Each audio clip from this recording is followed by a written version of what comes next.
nanumpa na sa tungkulin bilang Secretary of Department of Labor and Employment o DOLE si dating Senator Francis Tolentino. Ginanap ang panunumpa sa harap ni Pangulong Ferdinand Marcos Jr. Lunes ng hapon sa Palasyo ng Malacanang, samantala naganap naman Martes ng umaga ang official turnover ceremony sa DOLE office sa Intramuros. Sa kanyang talumpati, sinabi ni Tolentino na maraming nakapataw na trabaho sa kanya, ngunit hindi niya ito kayang gawin mag-isa.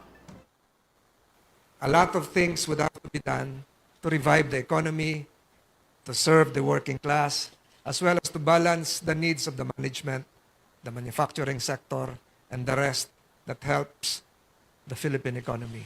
Sa lahat po ng ating gagawin, unahin po natin, sang-ayon po ba ito sa batas?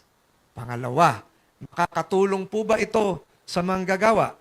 Pangatlo, ito po ba ay makakatulong sa ekonomiya?